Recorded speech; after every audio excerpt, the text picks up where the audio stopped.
बता देते हैं पहले। देश में 24 घंटे में 40,953 नए केस दर्ज हुए हैं। 188 मौतें हो चुकी हैं। 23,653 रिकवरी की गई है दर्ज। अब तक कोरोना के कुल रिकवरी 1,11,07,332 है। कुल एक्टिव केसों की संख्या 2,88,394 है। कुल मौतों की संख्या 1,59,558 है।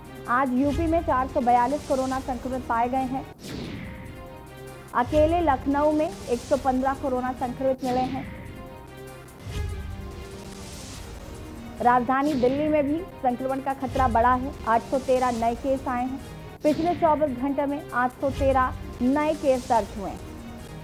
दिल्ली में एक्टिव मरीजों की संख्या 3,409 है। संक्रमण दर 1% से ज्यादा हुआ है।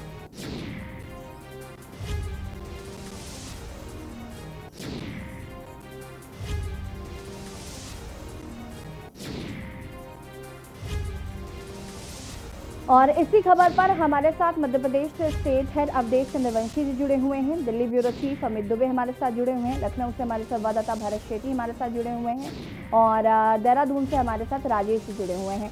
सबसे पहले मैं अवधेश जी आपके पास आऊंगी, क्योंकि जिस तरीके से मध्य प्रदेश में कल से लेकर कल जो लॉकडाउन रात से शुरू हुआ था वो कल तक चलेगा, इसको लेकर क्या कुछ अभी जानकारी मिल पा रही है? और सबसे बड़ी बात, मध्य प्रदेश में संक्रमण का खतरा आखिर इतनी तेजी से कैसे बढ़ने लगा? बिल्कुल, देखिए हम आपको बता दें कि आज रविवार यानी कि भोपाल और जबलपुर तीनों शहरों में आज पूरे दिन लॉकडाउन रहेगा। और इस बार खास करके दूध की दुकानें, राशन की दुकानें, इन सभी को बंद में सम्मिलित किया गया है। यानी कि ये सभी दुकानें भी बंद रहेंगी। केवल आपातकालीन सेवाओं को छोड़ दें, यानी कि हॉस्पिटल्स, केमिस्ट की दुकान को छोड़ करके। इसके अलावा अगर आज छूट मिली है तो एमपीपीएससी की परीक्षा चल रही है भोपाल और इंदौर में, उन परीक्षार्थियों को छूट मिली है। इसके अलावा लगभग सारी दुकानें, यहाँ तक कि दूध की दुकानें और राशन की दुकानें, उनको भी सम्मिलित किया गया है। यानी कि कहीं ना कहीं ये दिखाने की कोशिश की गई है कि कोरोना कितना शक्तिशाली है और इस लॉकडाउन को काफी सख्ती से लागू करने की कोशिश की गई है।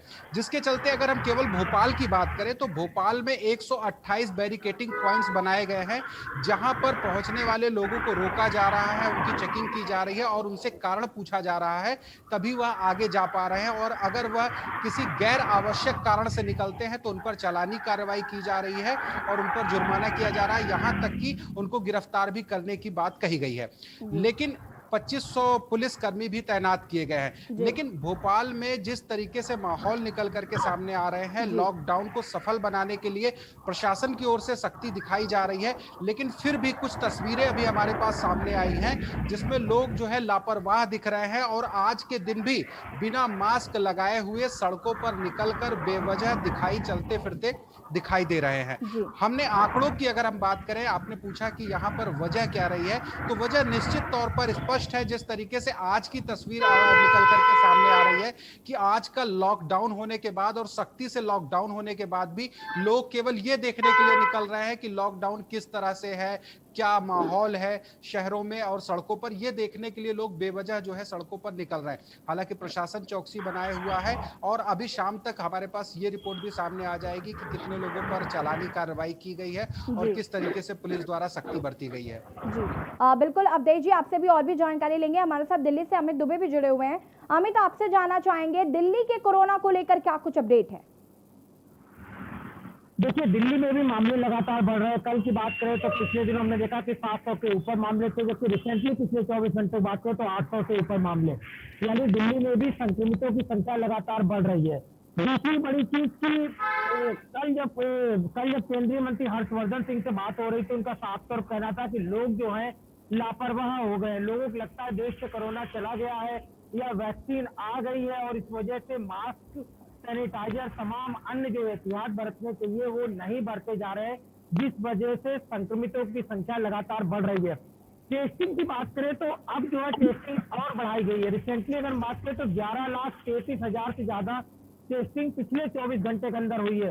तो जाहिर तौर पर सरकार के पास जो पुराने विकल्प थे कि मैक्सिमम जो है कोरोना का इलाज कि लोगों को चिन्हित करना, कौन कौन लोग संक्रमित है उन्हें बाहर निकालना, उसकी प्रक्रिया में सरकार लगातार आगे बढ़ रही है।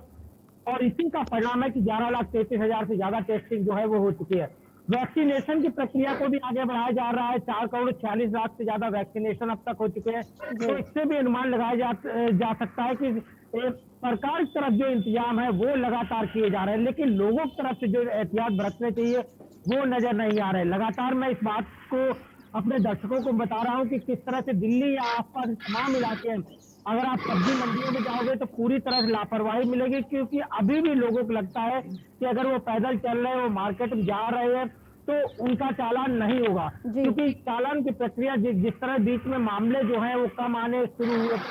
दिल्ली की बात करें, एनसीआर की बात करें, इसके बाद लोगों के चालान बंद हो गए थे और ऐसे में लोग लापरवाह होते जा रहे हैं। हालांकि वाहनों में या मेट्रो में बिना मास्क के एंट्री नहीं है, तो जाहिर तौर पर लोगों की मजबूरी है कि मास्क को लेके चलना। अदरवाइज तमाम लोग जो है वो कोरोना से पूरी तरह से व्यथित नजर आ रहे हैं, जिस वजह से मामले लगातार बढ़ रहे हैं। तमाम लगातार चेकिंग की व्यवस्था की जा रही है। जो खासतौर पर टेस्टिंग वैन है वो कई जगह कई मार्केट्स में लगाई गई है, जहाँ पे लगातार टेस्टिंग चल रही है। सरकार की तरफ से भी दिशा निर्देश दिए गए कि लोग ज्यादा से ज्यादा एहतियात बरते, लेकिन तमाम जगह खासतौर पर अगर महाराष्ट्र या दिल्ली से लगे पंजाब की बात करें हम खासतौर पे, तो जिस तरह से 31 मार्च तक वहाँ पे स्कूल बंद किए गए, तमाम तरह के एहतियात जो है वहाँ पे बरती गई है, लॉकडाउन जैसी स्थिति वहाँ पे नजर आ रही है। उसके बाद दिल्ली सरकार ने भी लोगों को जागरूक करने का अभियान जरूर चालू किया है, लेकिन लॉकडाउन जैसी स्थिति अभी दिल्ली में नजर नहीं आ रही है। जी हमारे साथ भरत भी जुड़े हुए लखनऊ से, आपसे जानना चाहेंगे भरत, लखनऊ के क्या हाल है कोरोना को लेकर? देखिए, बिल्कुल आपको बता दें कि राजधानी लखनऊ की अगर बात करते हैं तो लखनऊ में 24 घंटे के अंदर 115 नए मामले सामने आए हैं और राजधानी उत्तर प्रदेश की बात करें तो लगभग 442 मामले। कहीं ना कहीं इसकी जो जिम्मेदार है वो स्वयं जनता है, जो बिना मास्क के, बिना सोशल डिस्टेंसिंग का जो पालन कर रही है, नियमों का जो कोविड नियमों का पालन नहीं कर रही है। कहीं ना कहीं जिस तरीके से ये विकराल रूप ले रहा है, जिस तरीके से लगातार कोरोना के केसेस में इजाफा हो रहा है, कहीं ना कहीं सोचने का विषय है। जनता को जरूर इस पर विचार करना चाहिए। मामले बढ़ रहे हैं, वो खुद जिम्मेदार है। आज की यह त्योहार नजदीक है, होली त्योहार नजदीक है, लगातार दुकानें सज रही हैं, लोग दुकानों में शॉपिंग करने जा रहे हैं। उस बीच लोग सोशल डिस्टेंसिंग का पालन करना एकदम से भूल गए हैं। कहीं ना कहीं सरकार तमाम तरह की कवायद कर रहे हैं, प्रशासन बात किया, चलान भी होना शुरू हो गए हैं। जो बिना मास्क के दिख रहा है उसका चलान भी किया जा रहा है, जो नियमों का पालन नहीं कर रहा है उसका भी चलान किया जा रहा है। फिलहाल जो उप जिलाधिकारी के द्वारा कई जगह छापेमारी भी की गई, जहाँ पे जो जिसने उल्लंघन किया, चाहे वो मॉल की बात की जाए, चाहे बाजारों की बात की जाए, उसको धारा 188 के तहत नोटिस भी दी गई। लेकिन सोचने का विषय है, जिस तरीके से लगातार कोरोना के संक्रमितों की संख्या में जो इजाफा हो रहा है, जो आंकड़ा बढ़ रहा है, उसके जिम्मेदार स्वयं जनता है। जी बिल्कुल भरत, आप लोग हमारे साथ बने रहिए, अभी आपसे और भी जानकारी लेंगे। आपको बता दें कि कोरोना जिस तरीके से बहुत तेजी से अब फैल रहा है, तो कहीं ना कहीं आम जनता को अब जागरूक होने की जरूरत है। इससे पहले भी हम आपको ये बात बता रहे थे कि जागरूक होना इस वक्त कितना जरूरी हो गया है। हमें ये समझना होगा कि मास्क और सैनिटाइजर हमारी जिंदगी में अब शामिल हो चुका है। फिलहाल यहाँ पर वक्त हो गया है छोटे से ब्रेक का, जल्द हाजिर होंगे।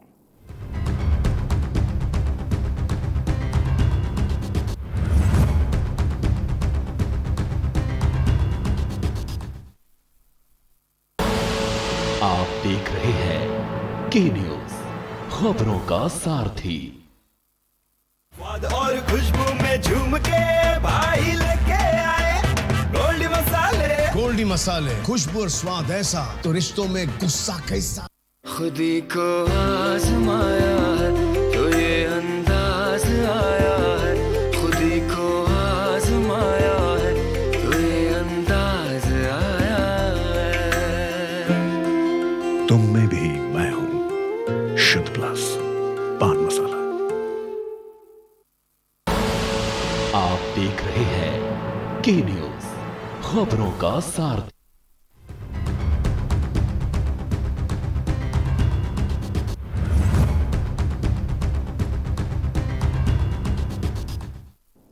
ब्रेक के बाद एक बार फिर से आप सभी का स्वागत है और हम बात कर रहे हैं कोरोना कमबैक की। जिस तरीके से कोरोना के मरीज लगातार बढ़ रहे हैं और कहीं ना कहीं आम जनता के लिए अब ये परेशानियां बढ़ने लगी हैं, और उससे बेहतर होगा कि हम मास्क और सैनिटाइजर का इस्तेमाल करना शुरू कर दें, उसे अपनी जिंदगी में शामिल कर लें, उसे अपनी जिंदगी का हिस्सा मान लें। ये हमारे लिए ही बेहतर होगा।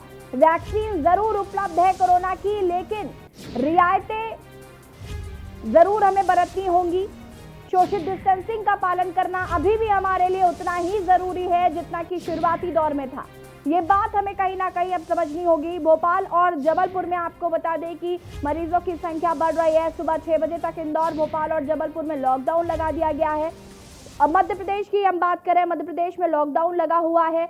लोग लेकिन फिर भी कहीं ना कहीं जागरूक नहीं हो रहे। हमारे साथ अवधेश चंद्रवंशी जी जुड़े हुए हैं। अवधेश जी, आप इस बात को मानेंगे भी कि कहीं ना कहीं आम जनता को अब जागरूक होने की बहुत ज्यादा जरूरत है। आमिर भी अभी इस बात को जिक्र कर रहे थे, भरत भी इस बात को कह रहे थे कि लोगों के अंदर जागरूकता की इतनी ज्यादा कमी है। उन्हें लगता है कि वैक्सीन आ गई है तो अब मास्क और सैनिटाइजर से छुट्टी मिल गई है। तो कहीं ना कहीं ये जो भ्रम है ये लोगों के मन से हटाना होगा। और प्रशासन पूरी जिम्मेदारी जरूर नहीं निभा सकता है क्योंकि ये पॉसिबल नहीं है हर एक व्यक्ति को जाकर मास्क और सैनिटाइजर देना, लेकिन एक जागरूकता अभियान जरूर चलाना चाहिए जो कि लोगों को जागरूक कर सके कि अभी भी हमारी जिंदगी में मास्क और सैनिटाइजर कितना अहम है। प्रशासन मध्य प्रदेश में सख्त रवैया अपना रहा है और शासन की ओर से नरमी दिखाई जा रही है। कुछ इस तरीके से मेल जोल के साथ लोगों को समझाने की कोशिश की जा रही है।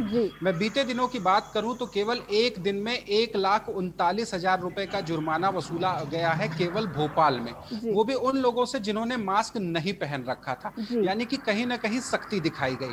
वहीं दूसरी ओर हम बात करें तो न्यू मार्केट में कल शाम को मुख्यमंत्री शिवराज सिंह चौहान पहुंचे हुए थे और मार्केट में लोगों के पास जा करके जो लोग मास्क नहीं पहने हुए थे उनको अपने हाथों से मास्क पहना रहे थे, या मास्क जो गलत तरीके से पहने हुए थे उनको सही तरीके से पहनने की सलाह दे रहे थे।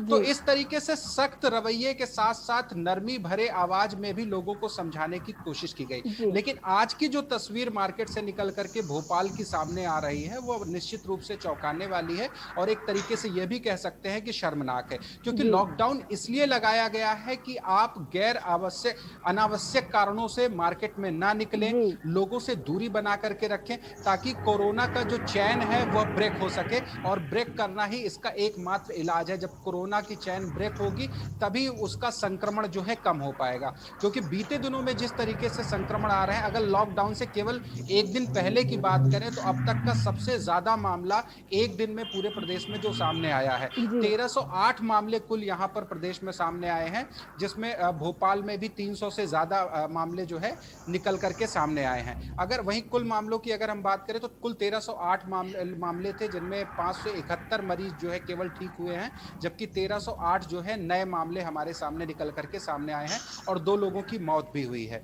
तो राज्य में अगर हम कुल लोगों की बात करें तो अब 7,344 लोग कुल ऐसे हैं जो कि अभी एक्टिव मरीज हैं कोविड के और जिनका इलाज किया जा रहा है। तो यह संख्या दिन प्रतिदिन बढ़ती जा रही है। अब ये संक्रमण का रेशियो जो है 5.2% कल रहा है, जो कि मैक्सिमम दर्ज किया गया है वह 18 तारीख को 5.5% दर्ज किया गया है। तो यह आंकड़ा निश्चित रूप से चौंकाने वाला है। यह दिखाता है कि संक्रमण कितनी तेजी से और कितनी रफ्तार से फैल रहा है।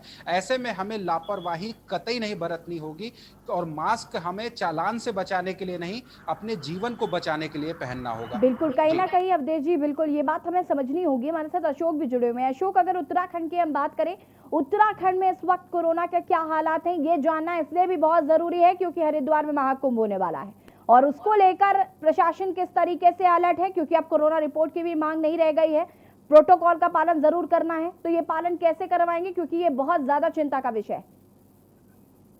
बिल्कुल यशी, आपको बता दूं, अगर उत्तराखंड राज्य की जैसे अगर हम यहाँ पर बात कर रहे हैं तो अभी जो एक्टिव केसेस की अगर हम यहाँ बात करें तो 700 से अधिक एक्टिव केसेस हैं। लेकिन अगर बात करी जाए जिस तरह से अन्य राज्यों में भी कोरोना संक्रमितों का आंकड़ा लगातार तेजी से बढ़ रहा है, तो यहाँ पर उत्तराखंड राज्य में भी वही आंकड़ा एकदम तेजी से बढ़ना शुरू हो चुका है। बात करी जाए अब से एक हफ्ता पहले की, तो एक हफ्ता पहले जो आंकड़े 50-60 थे, अब वो आंकड़े लगातार बढ़कर 80-90-100 के पास पहुंच चुके हैं। और यहाँ पर सबसे ज्यादा जरूरी है कि जनता को यहाँ पर सक्रिय होने की बहुत ज्यादा जरूरत है, क्योंकि हर महाकुंभ है, शाही स्नान भी हो चुका है और 1 अप्रैल से फिर कुंभ भी होना है। ऐसे में जिस तरह से मुख्यमंत्री तीरथ सिंह रावत ने भी जो श्रद्धालुओं की जो वहां पर जाके रिपोर्ट दिखाने की जो एक जो त्रिवेंद्र सिंह रावत ने एक द्वारा जारी की गई थी कि रिपोर्ट दिखाना अनिवार्य होगा, उसको भी कहीं ना कहीं खत्म कर दिया है। तो ऐसे में कहीं ना कहीं जनता पे भी जो है ढिलाई दिखाई साफ तौर पर दिखाई दे रही है।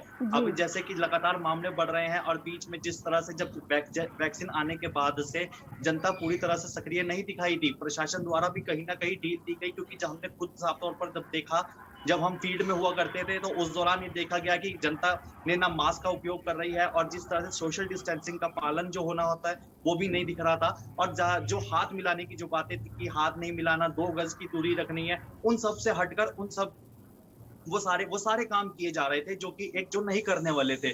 तो कह सकते हैं कि इस समय जो हालात है यहाँ पर इस समय तो कहीं ना कहीं जिस तरह से लगातार जो मामले बढ़ते जा रहे हैं, उसको लेकर कहीं न कहीं प्रशासन द्वारा भी सख्ताई करना इस समय बहुत ज़रूरी है, क्योंकि लगातार अभी जो है मामले अब बढ़ते ही जा रहे हैं और अगर ऐसे में मामले बढ़ते हैं और तो कहीं न कहीं जो हरिद्वार में जो महाकुंभ होना है, उसमें कहीं न कहीं ऐसे में जिस तरह से जो स्नान होना है, तो कहीं न कहीं ये खतरा पैदा कर सकते हैं और जो ऐसा कहना बिल्कुल भी गलत नहीं होगा, जो संक्रमितों का आंकड़ा है, फिर आके वहीं खड़ा ना हो जाए, जो पहले 2020 मार्च में जो हाल था। जी, यशी। बिल्कुल, कहीं न कहीं अशोक, इस बात का ध्यान रखने की बहुत ज़रूरत है। आप सभी हमारे साथ बने रहिए।